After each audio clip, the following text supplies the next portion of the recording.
Lección novena del tema séptimo de filosofía racional. Vamos a hablar de la cogitativa o ratio particularis. En la bestia, la estimativa ejerce las funciones de la razón, porque gobierna a la bestia. La diferencia más notable entre la bestia y el ser humano está en que la presencia de la razón anula el automatismo del circuito que hemos mencionado antes entre estímulo y respuesta. También el hombre tiene un sentido interno referido a las cosas singulares y prácticas, pero al estar conectado con el intelecto no es el instinto, ni recibe el nombre de estimativa natural, sino el de cogitativa. Los clásicos la denominaban ratio particularis, pues es una función de la razón, como delegada en los sentidos, que versa sobre lo particular, no sobre lo universal. Esta facultad intuye aspectos inteligibles en las realidades singulares y contingentes. La belleza absoluta puede revelársenos contemplando una determinada puesta de sol, el valor de la verdad o de la justicia en la reivindicación de un derecho de un solo individuo, en una situación más o menos frecuente. La prudencia y el razonamiento prudencial se basan en la cogitativa, que ve la situación singular bajo la luz de un principio universal. Lo mismo pasa con la sensibilidad estética en la resolución de la práctica de problemas concretos, etc. Vamos a hablar ahora, amigos, de la memoria. La memoria se parece a la imaginación porque conserva y reactualiza, pero tiene un acto específico. Capta el tiempo pasado como pasado, mientras que la imaginación no. La imaginación conserva percepciones de cosas externas. La memoria, valoraciones internas. Lo que la memoria conserva y reactualiza es la vida vivida, la propia vida del sujeto.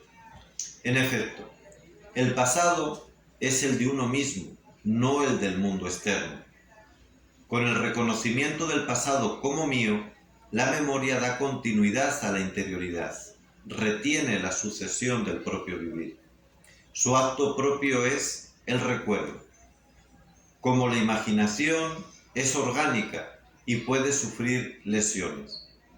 Hay pérdida de memoria, amnesias parciales y totales.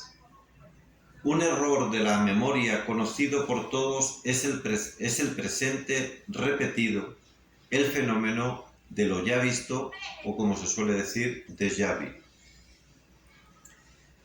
Hablemos ahora del presente de la conciencia y el tiempo. Al ser facultad del tiempo y de la identidad personal, la memoria es imposible sin inteligencia. Por eso es un sentido peculiar, exclusivamente humano. En efecto, la condición para cualquier recuerdo es que el sujeto se acuerde de sí mismo. La memoria es ante todo actualidad de la mente para sí misma. Luego, por comparación con los cambios físicos, la percepción del pasado como pasado mío. Solo si soy el mismo y lo conozco claramente, tiene sentido decir que aquel o el otro hecho pasado son mi pasado, me pasaron a mí como pretéritos. Los hechos me hacen conocer el tiempo pasado, pero como recuerdos, es decir, reconociéndolos como propios. Los hechos del pasado y el tiempo vivido pertenecen a un yo que es conciencia actual. No es que sea el presente temporal, porque el presente, a manera de intersección de futuro y pasado, es un instante, sin duración. Presente no dura, pues si durase, el transcurso quedaría detenido, o bien transcurriría tiempo entre periodos atemporales. El presente temporal no tiene duración, es un cambio de signo, de futuro a pasado, de modo que cambia constantemente, sin permanencia, de futuro a pasado. El presente de la conciencia es lo contrario. La conciencia está siempre presente. Lo específico de la conciencia o del yo, conciencia psicológica del ser personal, es el hecho de ser actual y ser presente para sí mismo. La psicología distingue entre memoria sensible y memoria intelectual, pero es más interesante la distinción entre el tiempo físico y el tiempo psíquico. El primero, el físico, es la medida de los cambios en el mundo externo, por referencia a algún movimiento que se toma como constante, por ejemplo el sol o la luna, o medimos años, meses, semanas, días, horas, etc. Este es el tiempo del reloj y de los calendarios, por ejemplo. Aristóteles define este tiempo como medida del cambio según lo anterior y lo posterior. El tiempo psíquico o interior, por el contrario, no es una medida, sino la sensación de duración de nuestros estados, que depende mucho del interés con que vivimos las situaciones. El tiempo se nos hace corto o largo según la cualidad de los estados de ánimo, las expectativas, la actividad y la aplicación del intelecto o atención. El presente de la conciencia es permanente. Lo pasado son los estados de la conciencia, pero ella es presente sin preterición. No cambia, por eso percibe el cambio, el tiempo, que afecta a los procesos del mundo físico. En la percepción del tiempo tenemos la misteriosa y armónica complejidad humana. Por un lado, no sabríamos nada del tiempo si no formáramos parte del mundo cambiante, mas por otro lado, si solo fuéramos cambiantes, no podríamos retener los momentos o hechos pasados como pasados. Me pasó a mí, por ejemplo, decimos, ¿no? Significando que yo soy el mismo. Si no, no podría decir eso. Si no pudiéramos referir el transcurso de lo externo y de nuestra corporeidad a una realidad que no transcurre, que no está afectada en absoluto por el cambio físico, no nos distanciaríamos de él ni lo percibiríamos como propio. Quien ve pasar el río, quien percibe el paso del tiempo, debe ser en parte homogéneo con el transcurso porque lo mide, pero solo en parte.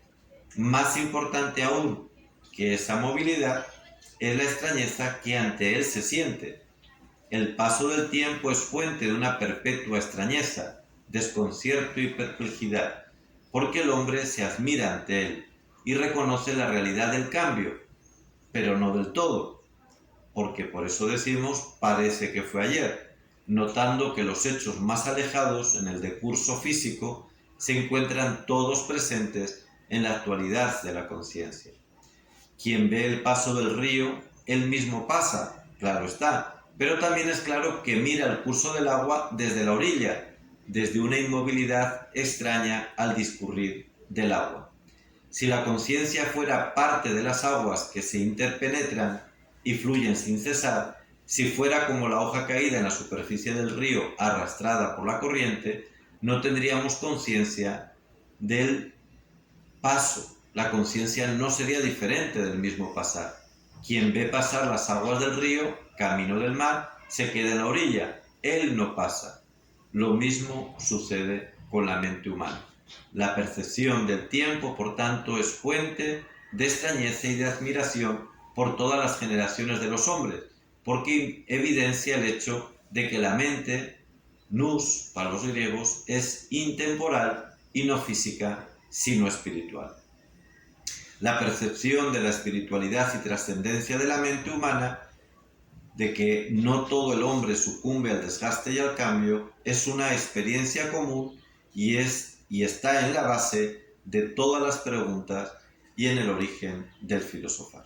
Hasta aquí esta lección.